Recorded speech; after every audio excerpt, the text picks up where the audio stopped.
والصلاة والسلام على من لا نبي بعده أما بعد فأعوذ بالله من الشيطان الرجيم بسم الله الرحمن الرحيم قال الله عز وجل أم يحسدون الناس على ما آتاهم الله من فضله کیا یہ لوگ اس وجہ سے ان سے نفرت کرتے ہیں، بغض رکھتے ہیں، حسد کرتے ہیں کہ اللہ نے انہیں اپنے فضل سے کچھ نعمتیں کچھ نہ کچھ عطا کر رکھا ہے۔ اس آیات مبارکہ میں اللہ رب العالمین نے حسد کی مذمت اور یہود کی مذمت کو بیان فرمایا ہے۔ اللہ رب العالمین نے پیغمبر جناب محمد رسول اللہ صلی اللہ علیہ وسلم کو بڑے شان، عزت، عظمت اور رتبوں سے نوازا۔ اس سے بڑا اور رتبہ کیا ہو سکتا ہے کہ اللہ رب العالمین قرآن پاک کے اندر ارشاد فرماتے ہیں لَقَدْ مَنَّ اللَّهُ عَلَى الْمُؤْمِنِينَ إِذْ بَعَثَ فِيهِمْ رَسُولًا مِّنْهُمْ يَتْلُو عَلَيْهِمْ آيَاتِهِ وَيُزَكِّيهِمْ وَيُعَلِّمُهُمُ الْكِتَابَ وَالْحِكْمَةَ۔ مومنو، ایمان والو، اسلام والو، تم میرے احسان کو مانو۔ من ایسے احسان کے متعلق کہا جاتا ہے کہ جس کا نعم البدل کوئی اور ہو ہی نہ۔ تو اللہ نے اپنے حضور کو جب دنیا میں بھیجا تو فرمایا کہ ایسا میں نے تم پر انعام کیا ہے، ایسا احسان کیا ہے کہ اس کا نعم البدل کوئی اور ہے ہی نہیں۔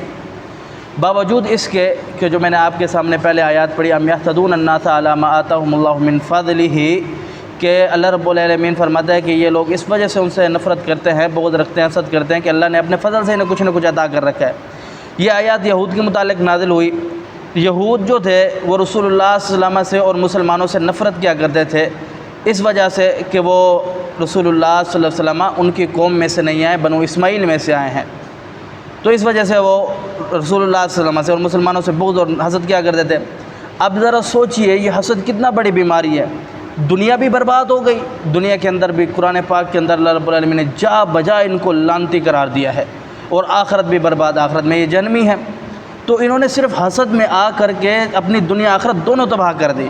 حسد اتنا بڑی بیماری ہے، اور فرمایا کہ رسول اللہ صلی اللہ علیہ وسلم کا کتنا بڑا اعزاز، اکرام، عزت اللہ نے رتبوں سے نوازا، انہوں نے جانتے ہوئے پہچانتے ہوئے انکار کر دیا۔ فرمایا یعرفون ابناہم کما یعرفون ابناہم، اس طریقے سے جانتے ہیں اللہ کے رسول پیارے حبیب پیغمبر علیہ الصلوۃ والسلام کو جس طرح اپنے بیٹوں کو جانتے تھے، لیکن اس کے باوجود بھی انکار کر دیا۔ ایک تو پتہ نہیں ہے کہ انکار کر دیا، لیکن ایک جان بوجھ کر کے انکار کر دیا۔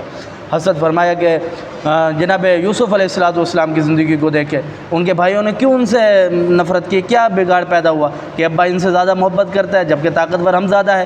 اس وجہ سے انہوں نے اپنے بھائی یوسف سے حسد کیا، اور حسد کی آخری بات یہ آئی کہ انہیں کنویں میں پھینک دیا۔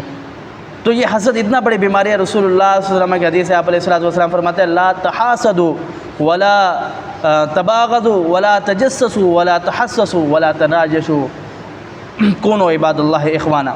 اے لوگو ولا تحاسدوا، ایک دوسرے کے ساتھ حسد نہ کرو، ولا تباغضوا، ایک دوسرے کے ساتھ بغض نہ رکھو، ولا تجسسوا، ایک دوسرے کی جاسوسی نہ کرو، ولا تحسسوا، اور ایک دوسرے کے باتیں چوری چھپے نہ سنا کرو، ولا تناجشوا، اور ایک دوسرے کی بے پر بے نہ لگایا کرو۔ یعنی بولی پر جب بولی لگتی ہے اس کے اوپر اپنے بندے کھڑے کر دے کہ بھئی 1 لاکھ کی بولی ہے، بندہ کرے کہ 10 لاکھ، اگلا بندہ دھوکے میں آ کر کے خرید جائے، اسے بولا تناجش۔ فرمایا کہ ولا تناجشوا، ایک دوسرے کے ساتھ دھوکہ بازی نہ کرو۔ فرمایا کونوا عباد اللہ اخوانا، ہو جو آپس میں اللہ کے بندے ہو اور بھائی بھائی ہو جاؤ، اللہ کے بندے۔ اللہ کے رسول پیارے حبیب پیغمبر علیہ الصلوۃ والسلام کی حدیث ہے، اور اللہ رب العالمین نے قرآن پاک کے اندر اس کی مذمت بیان فرمائی ہے۔ حسد اتنا بڑی بیماری ہے جو انسان کے عملوں کو آگ کی طرح کھا جاتا ہے۔ اللہ پاک اسے ہمیں محفوظ رکھے، آمین۔ وآخر دعوانا الحمدللہ رب العالمین۔